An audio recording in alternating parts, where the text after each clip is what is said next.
नमस्कार मंडळी, स्वागत आहे तुमचं मराठी एक्सप्रेस या आपल्या लोकप्रिय चॅनलमध्ये. मंडळी, वाल्मिक कराड आणि बाळा बांगर यांच्या पत्नीच्या दरम्यान एक संवाद सध्या व्हायरल होतो आहे. मराठी एक्सप्रेस या ऑडिओची पुष्टी करत नाही. बघूया काय आहे नेमकं प्रकरण. हा, ते वाल्मिक कराड बोलतो. अच्छा, ते परळीचे वाल्मिकांना का? हो ताई, हो हो हो. ते काहीतरी बाळाविषयी काहीतरी पोस्ट केली होती तुम्ही. हा, ते अण्णा ते म्हणजे गायब आहे ते 8 दिवस झालं. मी आमचे माझं बोलणं झालं होतं 8 दिवसापूर्वी.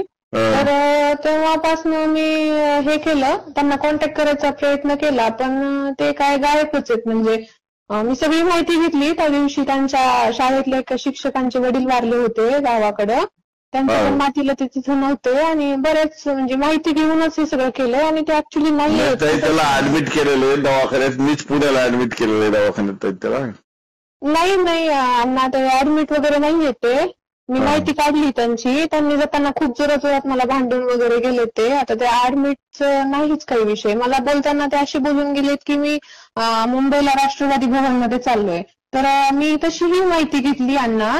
तर मग त्याच्यामध्ये काय ते मला ती पण समोर खोटी माहिती आली. मग त्याच्यावर एकच कन्क्लुजन निघलं की हे गायब आहेत. आता नेमकं कुठं गायब आहे तर मी त्यांच्या घरच्यांशी पण कॉन्टॅक्ट केला, तर घरच्यांना पण म्हणजे नाही समजायला की ते कुठं गेले. फक्त गायब आहे तेवढं माहिती. आता त्यांचे घरचे त्याच्यावर अंथरून पांघरून घालतात. तर मग त्याच्यामुळे मी असं केलं अण्णा. म्हणजे याच्यात मार्ग काढावा लागेल, ते पोस्ट डिलीट करावं लागेल. अण्णा, ते पोस्ट डिलीट करायचं काही नाही, पण मी त्यांना म्हणजे मला असं करण्यामध्ये खरं तर काही इंटरेस्ट नाहीये. पण ते माझ्यावर खूप घाणेरडे आरोप लावतात. मला तर तुम्हाला तर मागचं काही माहिती का नाही मला सांगता नाही येणार, पण मी सांगू का थोडंसं म्हणजे तुम्हाला? हा, तर ते म्हणजे गेले 4 वर्षापूर्वीचं आमचं लग्न झालं होतं. तर तेव्हा म्हणजे काही कारणास्तव मला बाहेर काढलेलं आहे. मला नीट नांदवत नाही, ड्रिंक वगैरे, हाण मारा सगळे प्रकार माझ्यासोबत केलेत त्यांनी. आणि ह्याच्यामध्ये त्याची आई, त्याची बहीण प्रामुख्याने म्हणजे त्याला सामील आहेत ह्याच्यामध्ये. त्याला पाठिंबा या सगळ्यांचा. त्याचे वडील सुद्धा ह्याच्यामध्ये सामील आहेत सगळे. आणि मला त्यांनी टाकून दिलंय. माझं बाळ पोटात असताना मला खाली करा बोलले माझे सासरे येऊन. त्यांनी 5 मीटिंग घेतल्या. माझ्या बाळाला 2 वर्ष झालं, त्यांनी 1 रुपयाची सुद्धा मदत नाही केलेली. येत नाही तर माझ्या वाढदिवसाला बोलवलं मी बाळाच्या खूप, मी या म्हणून. माझ्या हसबंडला पण मी बोलले की तुम्ही या बोलले असं तसं. ते आले नाहीत. त्यांची बहीण कोणीच जीव देत नाही. मला बाहेर काढलं काहीच कारण नाही. तर मग हे प्रकरण एवढं टोकाला गेलं की मी त्यांना म्हटले आता माझ्याकडे काही उपजीविकेचं साधन नाही ना, काहीच नाही. माझ्या वडिलांवर कर्ज आहे अण्णा. माझे वडील अजून कर्ज फेडतात माझ्या लग्नाचं. हुंडा घेतला यांना काय कमी आहे? यांनी हुंडा घेतला माझ्या वडिलांकडनं. मेन लग्नाच्या दिवशी माझ्या वडिलांना ब्लॅकमेल केलं यांनी. मेन लग्नाच्या दिवशी 5 लाख रुपये उचकवले यांनी. आणि ती एक मुलगी आहे बघा, ती काय ती बिनवडे म्हणून मला इकडे आणून घातल्यापासून ती मुलगीच धरली. आता मी त्या मुलीशी लग्न करायचे काय मला अंदाजा माहित नाही, पण त्या मुलीशी काही करायच्या पूर्वी मला एकदा मोकळं तर करणं लागतंय ना. त्याचे बहीण भावाचे संबंध येतो. अहो, बहीण भावाचे संबंध असे कसे असू शकतात? म्हणजे मी जगात काय मी बहीण भाऊ नाही का पाहिल्यांना? त्याची सख्या बहिणी आहे का? त्याच्या सख्या बहिणीसोबत मी बोलते. त्या सख्या बहिणीला सोडून हे काय नवीन प्रकार आहे? त्या पोरीला त्या कार्यक्रमामध्ये किती डोक्यावर मिळवलं. त्या कोरोनाच्या काळामध्ये तिच्यासोबत पोस्ट. त्याची सख्खी बायको मिळली का? मला म्हणतो ती पोरगी मला लय मदत करते. अरे मी तुझ्या सख्या लेकराची आई आहे ना.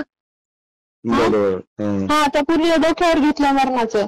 मी त्याला म्हणलंय ती पोरगी सोडून दे आणि ती चांगली नाही ती पोरगी. तिच्या घरचे लग्न तरी ना त्या पोरगी. तसं तुमचा गैरसमज आहे. ते बहीण भावासारखे विषय तो, बाकीचा काही विषय नाही.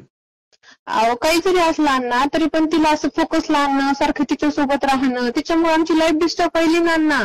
तिच्याशी लग्न करायचंय का? तुम्ही विचारा एकदा, तुला तिच्याशी लग्न करायचंय का? एवढी कशामुळे पाहिजे तुला ती? त्यांची बहीण डॉक्टरची काही ओळख नाही चांगलं अण्णा. तुम्हाला सांगते मी, ते पैशामागचे लोक आहेत. तुम्हाला सांगते मी, जरी ते तुमच्या जवळ जरी येत असला ना, मी आज एक गोष्ट क्लिअर करते. तेव्हा असं तुमच्या सोबत किंवा नसून मला माहित नाही माझा नवरा, पण तुम्हाला सांगते माझा नवरा फक्त तुमचे पैसे पाणी बघून मागे येत असेल कधी. बांगर फक्त पैशाला हापलेले लोक येतात. हा, आणि तुमच्यावर काही प्रेम आहे, काही श्रद्धा आहे म्हणून ते कधीच मागे येणार नाहीत. माझी इतकं ते त्यांना चांगलं कोणी पोरग नाही. आहे ते कसं ते चांगलं घरगुती सोडून त्या मायबापाचा विचार करू नका ताई, पण ते चांगलं पोरग आहे ते.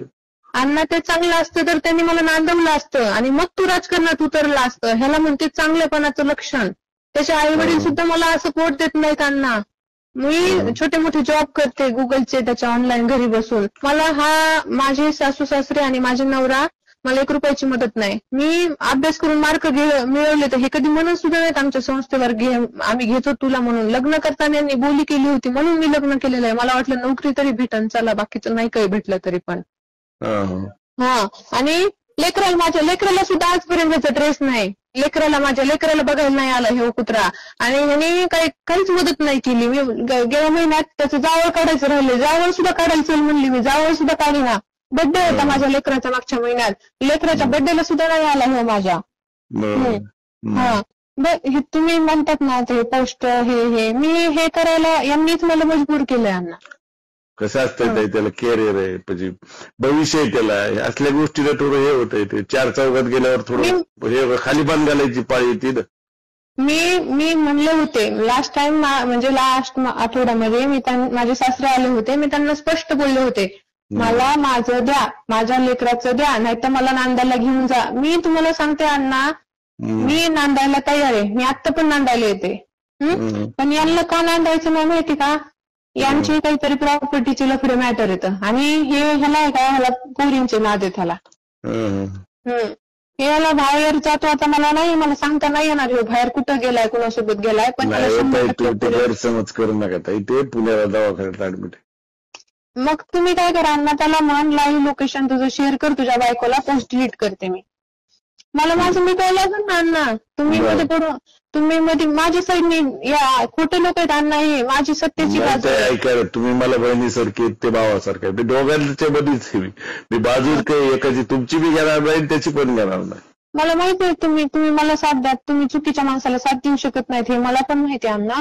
पण माझं काही मिटवायला तर लागेल ना, माझं काहीतरी द्यावं लागेल. त्याला म्हणले मी माझ्या सासऱ्यांना पण बोलले त्या दिवशी, त्यांना रिस्पेक्ट दिला मी घरी आले तरी एवढं होऊन सुद्धा. मी माझ्या आईवडिलांनी संस्कार खूप चांगले केलेत माझ्यावर. एवढं झालंय, त्यांच्या बहिणीने माझं उद्ध्वस्त केलं तरी पण मी त्यांना बोलले मला काहीतरी द्या, माझ्या हिशा वाट्याचं द्या, मला माझ्या लेकरासाठी द्या, मला करा. माझ्या सासरीला मी एवढं सुद्धा म्हणले की नाही का पप्पा मला घेऊन चला तुम्ही, मी तुमच्या आडोशाला नांदते ना. पण नाहीच, मेन म्हणजे यांचंच म्हणणं नाहीये, माझ्या नंदेचं. ननंद ह्याच्यामध्ये मेन आहे, ननंद जास्त पाडा पडवती माझ्या सासू सासऱ्यांना. ते तुम्हाला खोटं वाटत असणार ना, पण मी त्या घरात राहिलेली आहे, मला तिथलची परिस्थिती माहितीये. ते हानमार करतात मला, त्यांची वागणूक चांगली नाही आणि सगळे आरोप माझ्यावर लावतात. मला खूप घाणेरडे आरोप करतो माझा नवरा, मला चरित्रावर बोलतो सारखं, जे की मी नाहीच आहे. मला हे सहन नाही झालं सगळं. हे मला स्वतः चरित्र्यावर बोलून आणि दुसरीकडं हे स्वतः तसं घाण वागतो. मी नाही वागत अण्णा. तुम्ही सांगा मी कसं वागायचं, तुम्ही सांगा मी ह्याच्यातून मार्ग कसा काढायचा. मी त्याला बोलतो, त्याला बोलून तुम्हाला फोन करतो. तर मला वाटतं ते पोस्ट डिलीट करा एकदा. त्याला बोलतो ते काय म्हणतो, मी तुम्हाला फोन करतो, नंतर तुम्हाला लाईनवर घेऊन तुम्ही बोला. मला माझं तर बघायला लागेल ना, माझं काय मी पोस्ट डिलीट करते हे तुमची बाजू झाली अण्णा. म्हणजे आता तुम्ही ही त्यांची बाजू झाली किंवा तुमची झाली, माझं काय.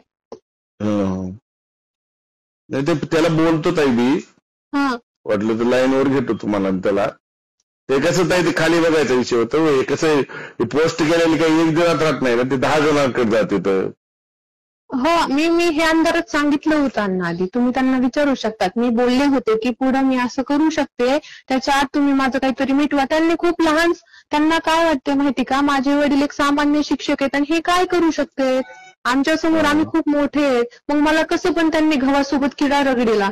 त्यांना वाटलं समाजात असे लोक आहेत, पण तसं नसतं ना. शेवटी मला माझं अस्तित्व आहे, माझा मुलगा आहे. अण्णा तर ते माझ्यावर घाणेरडे आरोप करतो आणि हे सगळ्या गोष्टी.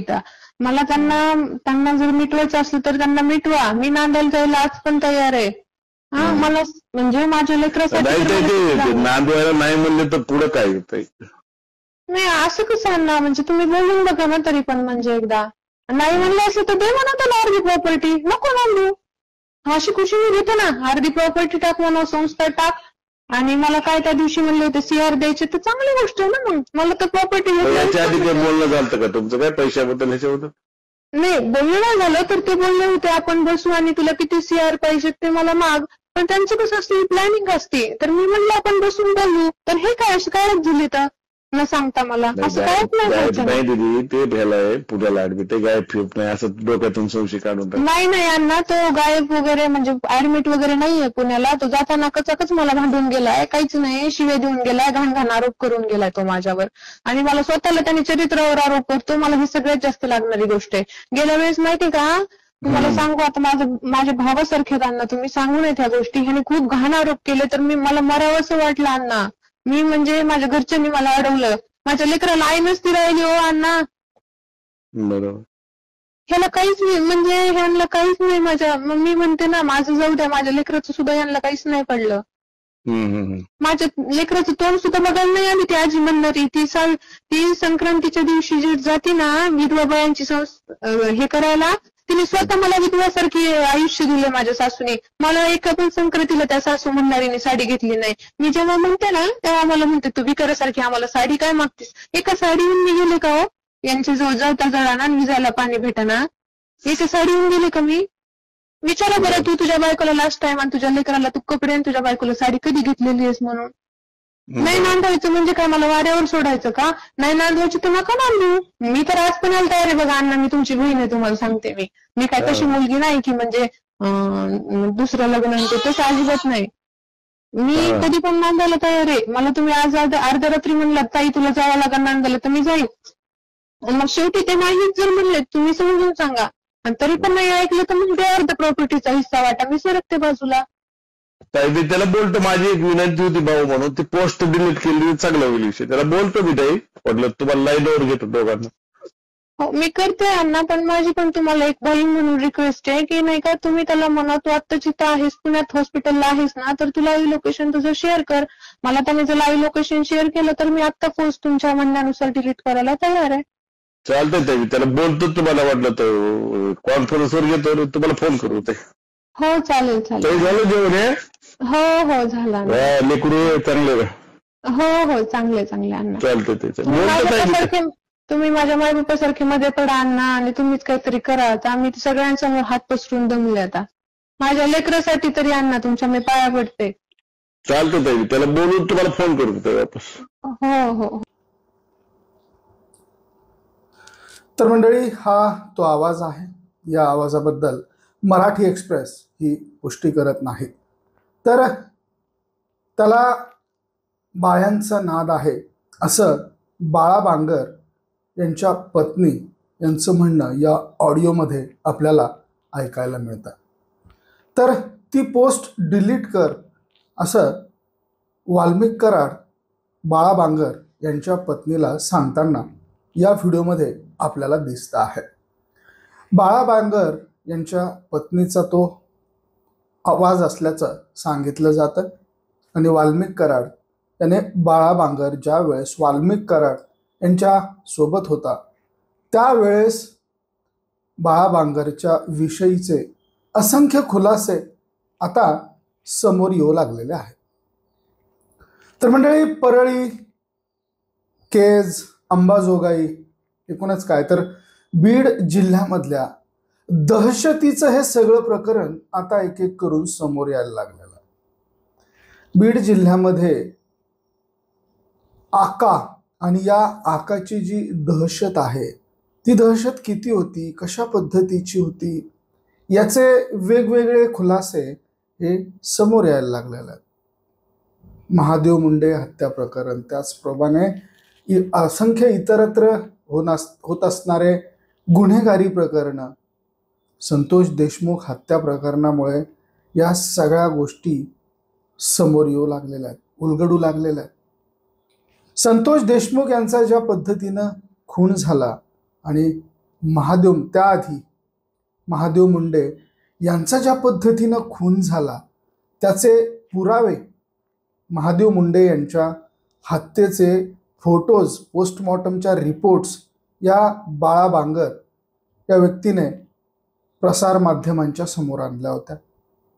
त्यामध्ये त्या फोटोंमध्ये दाखवल्याप्रमाणे बाळा बांगर यांनी असं म्हटलं होतं की महादेव मुंडे यांच्या गळ्यावरती तीक्ष्ण वार करून त्यामधलं मांस हे काढून नेण्यात आलेलं होतं आणि हे मांस महादेव मुंडे यांच्या शरीरावरचं मांस हे वाल्मिक कराडच्या टेबलवर ठेवण्यात आलेलं होतं आणि हे करणारे वाल्मिक कराड याचेच लोक होते. एव्हन वाल्मिक कराड याचा मुलगा देखील यामध्ये सहभागी होता असं यावेळेस बाळा बांगर यांनी खुलासा केला होता.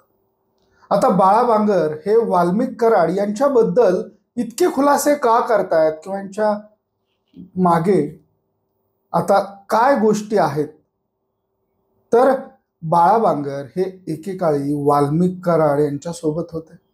ज्यावेळेस वाल्मिक कराड यांच्या सोबत होते त्यावेळेस असंख्य वेगवेगळ्या मुद्द्यांवरनं त्यांची चर्चा व्हायची. ते मित्र होते, पण काही आर्थिक देवाणघेवाणी म्हणा किंवा बाळा बांगर यांनी नुकतंच एक पत्रकार परिषद घेतली होती आणि त्या पत्रकार परिषदेमध्ये त्यांनी सांगितलं होतं की माझे जी प्रॉपर्टी आहे किंवा माझ्या ज्या शाळा आहेत, संस्था आहेत, त्या संस्था हडपण्याचा प्रयत्न वाल्मिक कराड हे करतात आणि ते हडप करण्यासाठी त्यांनी मला खूप वेगवेगळ्या पद्धतीनं त्रास दिलेला आहे असं बाळा बांगर यांनी त्यांच्या त्या पत्रकार परिषदेमध्ये सांगितलं होतं. ते सांगत असताना बाळा बांगर म्हणत होते की माझ्या आईवरती खोटे गुन्हे ह्या वाल्मिक कराड याने दाखल केले, त्याचबरोबर माझ्यावरती खोटे गुन्हे दाखल केले आणि मला अडकवण्याचा प्रयत्न केला आणि मग तेव्हापासून आपण वाल्मिक कराडला न घाबरता त्याचा विरोध करतो आहोत. तर महादेव मुंडे यांची हत्या ही वाल्मिक कराड यानेच घडवून आणली असं बाळा बांगर ठामपणे सांगतात. या हत्येमध्ये त्याचा मुलगा श्री कराड हा देखील सहभागी होता हे देखील सांगायला ते थांबत नाही. त्याचबरोबर इतर जे वाल्मिक कराड याचे सहकारी होते किंवा जे वाल्मिक कराडला दैवत मानत होते असे लोक देखील या हत्या प्रकरणामध्ये सहभागी आहेत असा देखील खुलासा बाळा बांगर यांनी केला होता. आता बाळा बांगर यांनी वाल्मिक कराडच्या विरोधात खुलासे का केले, का सगळे पुरावे समोर आणले याचं कारण तर आपण ऐकलंच, पण बाळा बांगर यांच्या ज्या पत्नी आहेत त्या देखील बाळा बांगर यांच्याविषयी असंख्य स्फोटक विधानं त्यांनी या दरम्यान केल्याचं आपल्याला जाणवतं आहे. बाळा बांगर हा एका वेगळ्याच महिलेसोबत राहतो, त्याच्या घरात ती महिला राहते. तर हे ती सांगत असताना समोरून वाल्मिक कराड म्हणतोय की नाही ती त्यांची बहीण आहे, बहिणीचं नातं आहे. आता बहिणीचं नातं जर का असेल तर ती घरात का राहते, हा देखील एक महत्त्वाचा प्रश्न आहे. त्याचबरोबर बाळा बांगर याने आपल्याला प्रचंड त्रास दिलेला आहे हे देखील बाळा बांगर यांच्या पत्नी या दरम्यान सांगतात. आपल्या मुलाच्या साठी त्या झगडत आहेत. आपण गुगलचे किंवा इतर माध्यमांचे जॉब करून आपला उदरनिर्वाह करतो आहोत. त्याचबरोबर लग्नाच्या वेळेस माझ्या वडिलांना फसवून किंवा माझ्या वडिलांवरती प्रेशर करून यांनी 5 लाख रुपये उकळले असं देखील बाळा बांगर यांच्या पत्नी या ऑडिओमध्ये सांगतात. त्याचबरोबर माझ्या लेकराचं आणि माझं पालनपोषण हे करत नाहीत, आपण स्वतः या सगळ्या गोष्टी करतो आहोत आणि माझ्यावरती दबाव टाकला जातोय की विभक्त होण्याचा. पण मी विभक्त होईल आणि मी जर का विभक्त होणार असेल तर मला प्रॉपर्टीमधला अर्धा हिस्सा देण्यात यावा असे देखील डिमांड या ऑडिओमध्ये बाळा बांगर यांच्या पत्नी करत असताना आपल्याला ऐकायला मिळतं. तर असं हे सगळं प्रकरण आहे बाळा बांगर यांच्या विषयाने. हा सगळा ऑडिओ आणि हे सगळं कॉल सध्या सोशल मीडियावरती व्हायरल झालेला आहे. मंडळी, याबद्दल तुमच्याकडे जर काही माहिती असेल तर ती तुम्ही कमेंटमध्ये अवश्य नोंद करा. हा व्हिडिओ तुम्हाला आवडला असेल तर शेअर जरूर करा. बघत रहा मराठी एक्सप्रेस. धन्यवाद.